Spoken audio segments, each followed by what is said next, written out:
Hello, good morning, जोहार। मैं संजय और आप देख रहे हैं न्यूज़ झारखंड। चलिए जानते हैं आज की मुख्य 25 बड़ी खबरों को।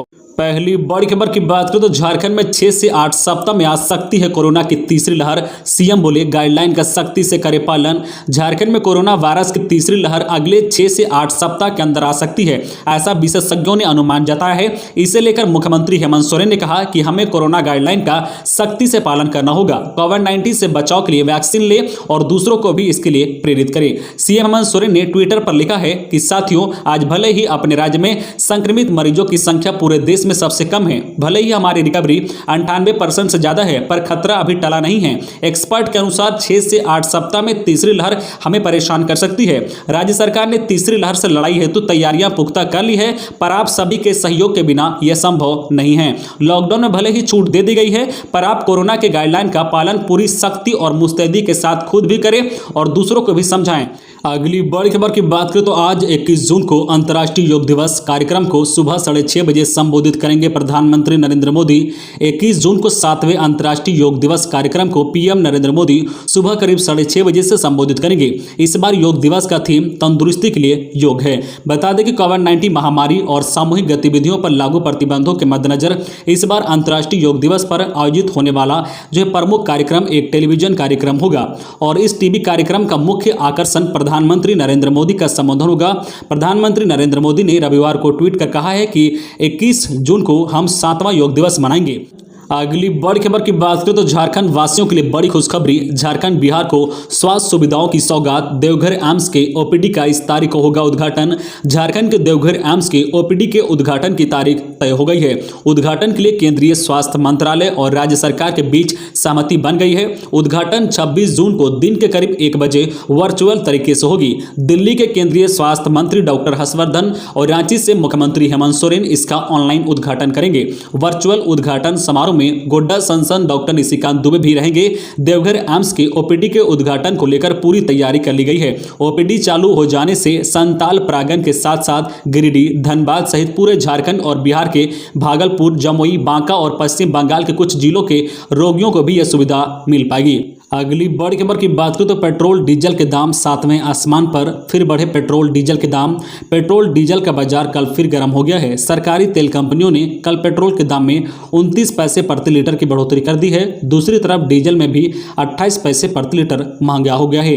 तेल के दामों में बढ़ोतरी के बाद राजधानी दिल्ली में रविवार को पेट्रोल के दाम बढ़कर 97 रुपये 22 पैसे प्रति लीटर और डीजल के दाम बढ़कर 87 रुपये 97 पैसे प्रति लीटर पर पहुंच गया है। अगली बड़ी खबर की बात करें तो झारखंड के शिक्षक अपने गृह जिले में करेंगे नौकरी। स्थानांतरण नियमावली में संशोधन की तैयारी शुरू। झारखंड के प्राथमिक से लेकर +2 विद्यालय तक के शिक्षकों को अपने गृह जिले में नौकरी करने का अवसर मिलेगा। सरकार इसके लिए शिक्षक स्थानांतरण नियमावली 2019 में संशोधन करने जा रही है। पिछली सरकार द्वारा बनाई गई इस नियमावली का शिक्षक संगठन शुरू से ही विरोध कर रहे थे। स्कूली शिक्षा साक्षरता विभाग ने इसकी तैयारी शुरू कर दी है। नियमावली में संशोधन के लिए विभागीय सचिव द्वारा 10 सदस्यीय कमेटी गठन किया गया है। कमेटी को 2 माह के अंदर संशोधन के विभिन्न बिंदुओं पर अपनी रिपोर्ट देने को कहा गया है। खबरों में आगे बढ़ने से पहले आपसे रिक्वेस्ट है कि अगर आप चैनल को सब्सक्राइब नहीं किए हैं तो प्लीज चैनल को सब्सक्राइब करके बेल आइकन प्रेस कर दें, जिससे आपको झारखंड की हर छोटी बड़ी खबर का अपडेट आप तक पहुंचता रहे। चलिए बढ़ते हैं खबरों की ओर। अगली बड़ी खबर की बात करें तो हर हाल में दूसरे डोज से वंचित को लगे टीका। झारखंड में कोरोना टीका की दूसरी डोज से वंचित लोगों को हर हाल में वैक्सीन लगाई जाएगी। इस संबंध में स्वास्थ्य विभाग के अपर मुख्य सचिव अरुण कुमार सिंह ने राज्य के सभी डीसी एवं सिविल सर्जन को निर्देश दिया है। उन्होंने कहा है कि दूसरी डोज से वंचित लोग की तलाश कर उन्हें टीका की दूसरी डोज हर हाल में दी जाए। साथ ही उन्होंने सभी जिलों में कोविड टीकाकरण बढ़ाने का निर्देश दिया है। अपर मुख्य सचिव सभी डीसी एवं सिविल सर्जनों के साथ टीकाकरण एवं तीसरी लहर की तैयारी को लेकर ऑनलाइन समीक्षा कर रहे थे। अगली बड़ी खबर की बात करें तो साप्ताहिक लॉकडाउन 2 में सड़कों पर पसरा रहा सन्नाटा। 38 घंटे का साप्ताहिक संपूर्ण लॉकडाउन 2 में रविवार को पूरे दिन सड़कों पर सन्नाटा पसरा रहा। राज्य सरकार के स्वास्थ्य सुरक्षा सप्ताह के तहत शनिवार शाम 4 बजे से सोमवार सुबह 6 बजे तक संपूर्ण लॉकडाउन में दूध, दवा की दुकानों को छोड़कर सभी दुकानें बंद रही। कोरोना वायरस के संक्रमण को रोकने के लिए इसे सख्ती से पालन कराया गया। बेवजह निजी वाहन से निकलने पर भी लोगों का चालान भी काटा गया है। सिर्फ मालवाहक वाहन चलते नजर आए। राजधानी रांची के मेन रोड, लालपुर चौक और कांटा टोली चौक में सड़कों पर सन्नाटा पसरा रहा। अगर किसी को बहुत जरूरी घर से निकलना पड़ा तो उनकी ओर से पुलिस को वैध कारण बताया गया। दूसरे वीकेंड लॉकडाउन का असर राजधानी के सड़कों पर देखने को मिला और यही हाल जो है राज्य के बाकी जिलों में भी देखने को मिला। अगली बड़ी खबर की बात करें तो झारखंड में पंचायतों का कार्यकाल एक बार फिर बढ़ेगा। राज्य सरकार जल्द लाएगी अध्यादेश। मंत्री अलमागिर आलम ने दिए संकेत। कोरोना संक्रमण की वर्तमान स्थिति को देखते हुए झारखंड की हेमंत सरकार राज्य में त्रिस्तरीय पंचायतों के कार्यकाल को एक बार फिर से बढ़ाने पर विचार कर रही है। आगामी 6 महीने के लिए यह कार्यकाल अवधि का विस्तार हो सकता है। इस संबंध में राज्य सरकार जल्द ही अध्यादेश लाएगी। इस बात की जानकारी राज्य के ग्रामीण विकास तथा संसदीय कार्य मंत्री अलमागिर आलम ने रविवार को पत्रकारों को दी है। मंत्री श्री आलम ने कहा कि राज्य सरकार ने कोरोना संक्रमण के कारण दिसंबर 2020 में राज्य में त्रिस्तरीय पंचायतों के कार्यकाल 6 महीने के लिए बढ़ाने का निर्णय लिया था। यह अवधि 15 जुलाई 2021 को समाप्त हो रही है, लेकिन वर्तमान में कोरोना संक्रमण की स्थिति को ध्यान में रखकर पंचायत चुनाव कराना संभव नहीं है। ऐसी स्थिति में गांव में विकास बाधित न हो, इसी के मद्देनजर राज्य सरकार एक बार फिर से कार्यकाल को आगामी 6 महीने के लिए बढ़ाने पर विचार कर रही है।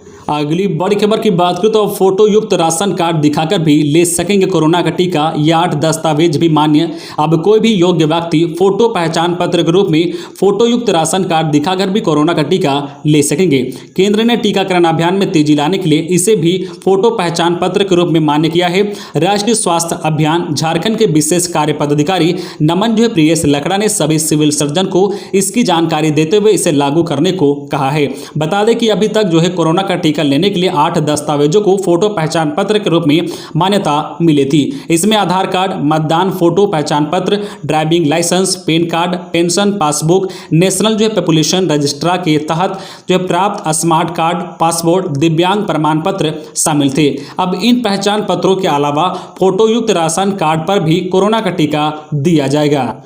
अगली बड़ी खबर की बात करें तो डॉक्टरों पर हमले करने वालों को बख्शे नहीं। केंद्र सरकार ने कोरोना के बीच देश में डॉक्टरों व स्वास्थ्य कर्मियों पर हमले पर संज्ञान लेते हुए राज्यों को कड़ी कार्रवाई के निर्देश दिए हैं। गृह सचिव ने पत्र लिखकर कहा है कि हमले में शामिल लोगों के खिलाफ केस दर्ज करें, उसे बख्शे नहीं। निर्देश में कहा गया है कि स्वास्थ्य कर्मियों से मारपीट करने वालों के खिलाफ तेजी से कार्रवाई होनी चाहिए। राज्य चाहे तो महामारी कानून 2020 के प्रावधान लागू कर सकते हैं। इसके तहत हमले में शामिल व्यक्ति को 5 वर्ष तक कैद का प्रावधान है।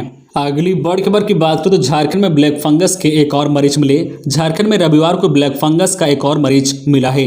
राज्य में ब्लैक फंगस के कुल मरीजों की संख्या अब 134 पर पहुंच गई है। इसमें से 81 मरीजों में ब्लैक फंगस के लक्षण पाए गए हैं, जबकि 53 मरीज संदिग्ध हैं। स्वास्थ्य विभाग के नोडल पदाधिकारी सिद्धार्थ त्रिपाठी ने रविवार को प्रेस वार्ता में बताया है कि ब्लैक फंगस से राज्य में अब तक 26 लोगों की मौत हो चुकी है, जबकि 50 मरीज ठीक होकर अस्पताल से डिस्चार्ज हो चुके हैं। अगली बड़ी खबर की बात करें तो जामताड़ा के साइबर क्रिमिनल ने नागालैंड का आईएएस अफसर से की 35 लाख रुपए की ठगी। मुंबई ब्रांच का बैंक अधिकारी बताकर घटना को दिया अंजाम। झारखंड के जामताड़ा साइबर थाने की पुलिस ने नागालैंड के एक आईएएस अधिकारी के बैंक अकाउंट से 35 लाख रुपए उड़ा लेने के मामले में देवघर जिले के करोन निवासी एक साइबर अपराधी बलराम मंडल को गिरफ्तार किया है। उक्त साइबर अपराधी की गिरफ्तारी करमाटांड करोन सीमा क्षेत्र से हुई है। गिरफ्तारी के बाद साइबर क्रिमिनल से पुलिस को कई अहम जानकारी भी मिली है। जामताड़ा पुलिस सूत्रों ने जानकारी दी है कि देवघर के करोन निवासी बलराम ने आईएएस अधिकारी के बैंक खाते से 35 लाख रुपए उड़ा लिए थे। साइबर अपराधी बलराम ने उनके खाते अपडेट करने के नाम पर झांसा में लिया और खाते से पैसे की निकासी कर ली। अगली बड़ी खबर की बात करें तो देश में पिछले 24 घंटे मिले 58,562 नए मरीज, 87,493 हुए ठीक, 1537 की गई जान। देश में पिछले 24 घंटे में कोरोना के 58,562 मरीज मिले हैं। वही 87,493 लोग ठीक हुए हैं। वही 1537 की मौत हो गई है। इस तरह एक्टिव केस यानी इलाज करा रहे मरीजों की संख्या में 30,500 18 की कमी रिकॉर्ड की गई है। राहत की बात यह है कि 24 घंटे में मिले नए संक्रमितों की संख्या पिछले 81 दिन में सबसे कम है। इससे पहले 30 मार्च को 53,237 लोगों की कोरोना रिपोर्ट पॉजिटिव आई थी। अगली बड़ी खबर की बात करें तो आज योग दिवस पर शुरू हो रहा है वैक्सीनेशन का अगला चरण। 18 साल से ऊपर के लोगों को मिलेगी मुफ्त वैक्सीन, पूर्व रजिस्ट्रेशन अनिवार्य नहीं। भारत में वैक्सीनेशन का अगला चरण योग दिवस पर यानी आज 21 जून से शुरू हो रहा है। सोमवार से शुरू हो रहे इस चरण में 18 वर्ष से अधिक आयु के सभी लोगों को मुफ्त वैक्सीन दी जाएगी। इसकी घोषणा प्रधानमंत्री नरेंद्र मोदी ने 7 जून को देश को संबोधित करते हुए की थी। वैक्सीन लेने के लिए लोगों को अब कोविन ऐप पर पहले से रजिस्ट्रेशन करना अनिवार्य नहीं होगा। अब जो है सभी सरकारी और निजी वैक्सीनेशन सेंटर पर जो है ऑन साइट ही जो है पंजीकरण की सुविधा लोगों को मिलेगी। इससे जो है लोगों को स्लॉट बुक करने से निजात मिलेगी। प्रधानमंत्री ने कहा कि अब भारत सरकार वैक्सीन निर्माताओं से कुल उत्पादन का 75% वैक्सीन खरीदेगी और राज्यों को मुफ्त मुहैया कराएगी। अगली बड़ी खबर की बात करें तो बोकारो में 40 फीट लंबी छत गिरी, 2 मंजिला बिल्डिंग के बीच बनी छत हो चुकी थी जर्जर। घटना के वक्त घर में सो रहे थे लोग, कोई हताहत नहीं। सीसीएल जो है कथारा प्रक्षेत्र कथारा कोलियरी के बांध कॉलोनी में सीसीएल के 2 मंजिला बिल्डिंग के बीच बनी छत रविवार सुबह नीचे गिर गई। हादसे के वक्त सभी लोग घर में सो रहे थे, वरना बड़ी घटना हो सकती थी। पहली मंजिल की छत और दूसरे तल्ले का बरामदा करीब 40 फीट लंबा था, जो काफी दिनों से जर्जर अवस्था में था। लोगों के अनुसार इसकी शिकायत कई बार सीसीएल प्रबंधक से की गई है, पर कोई कार्रवाई नहीं हुई। वही लगातार बारिश के बाद यह छत नीचे गिर गई। इधर मौके पर पहुंची बीडीओ समेत पुलिस प्रशासन के अधिकारी ने सीसीएल अधिकारियों को निर्देश दिया है कि सभी लोगों को सबसे पहले सुरक्षित स्थान पर जगह दे, जो है उसके बाद तत्काल सभी जो है ब्लॉकों की मरम्मत की जाए ताकि इस तरह की घटना न हो सके। इसके बाद सभी लोगों को सुरक्षित स्थान पर ले जाने की तैयारी की जा रही है। अगली बड़ी खबर की बात करें तो कांग्रेस में नेतृत्व परिवर्तन पर रामेश्वर उरांव बोले, किसी को बदलने से पार्टी मजबूत होती है तो हाईकमान फैसला ले। झारखंड प्रदेश कांग्रेस कमेटी के अध्यक्ष डॉक्टर रामेश्वर उरांव ने रविवार को न्यूज एजेंसी एएनआई से बात करते हुए कहा कि अगर किसी को बदलने से पार्टी मजबूत होती है तो हाईकमान ऐसा निर्णय ले सकते हैं। कहा कि लेकिन मुझे ऐसा नहीं लगता है कि फिलहाल झारखंड प्रदेश कांग्रेस में कोई परिवर्तन नहीं होगा। उन्होंने दावा किया है कि पार्टी के सीनियर नेताओं से उनके अच्छे संबंध रहे हैं और इसी नाते उन्होंने नई दिल्ली में तमाम सीनियर नेताओं से मुलाकात की है। अगली बड़ी खबर की बात करें तो हेल्पलाइन नंबर से जान सकेंगे अपने ड्राइविंग लाइसेंस की उद्यतन स्थिति। कार्यालय के नहीं लगाने होंगे चक्कर। ड्राइविंग लाइसेंस हो या फिर गाड़ी का रजिस्ट्रेशन, इससे संबंधित कोई भी जानकारी के लिए लोगों को बार बार कार्यालय आने की जरूरत नहीं पड़ेगी, बल्कि हेल्पलाइन नंबर के माध्यम से लोग इससे संबंधित कोई भी जानकारी प्राप्त कर सकते हैं। 2 महीने में इस नई व्यवस्था को लागू किया जाएगा। यही नहीं, आवेदन करने के बाद ड्राइविंग लाइसेंस, रजिस्ट्रेशन सहित अन्य जो है उद्यतन जानकारी के लिए भी फोन घुमा सकते हैं। फोन नंबर से सारी समस्याओं का जो है समाधान मिल सकता है। रांची जिला परिवहन कार्यालय जल्द ही इस नई व्यवस्था को लागू करने वाला है। इसे लेकर विभागीय स्तर पर चर्चा भी हो चुकी है।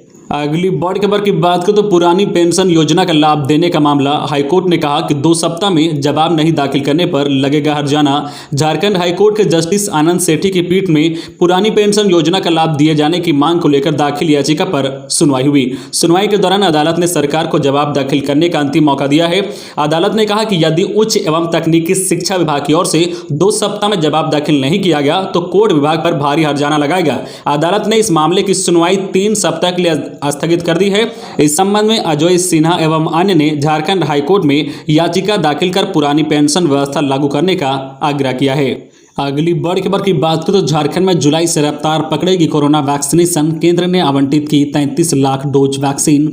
झारखंड में अगले माह से कोरोना टीकाकरण की रफ्तार और भी तेजी पकड़ेगी। हर दिन लगभग 1 लाख लोगों को वैक्सीन लगेगी। ऐसा जुलाई माह में केंद्र सरकार से अधिक वैक्सीन मिलने से संभव होगा। अगले माह केंद्र से 33,13,549 डोज वैक्सीन झारखंड को मिलेगी। केंद्र सरकार ने झारखंड के लिए वैक्सीन आवंटित करते हुए इसकी जानकारी राज्य सरकार को उपलब्ध करा दी है। तो ये थी आज की झारखंड की टॉप बड़ी खबरें। इसी तरह झारखंड की हर छोटी बड़ी खबर देखने के लिए आप हमारे चैनल न्यूज झारखंड चैनल को सब्सक्राइब करके बेल आइकन प्रेस कर दीजिए, जिससे आपको झारखंड की हर छोटी बड़ी खबर का अपडेट आप तक पहुंचता रहे। तो आज के लिए बस इतना ही। हमें दीजिए इजाजत, फिर मिलते हैं नेक्स्ट न्यूज में।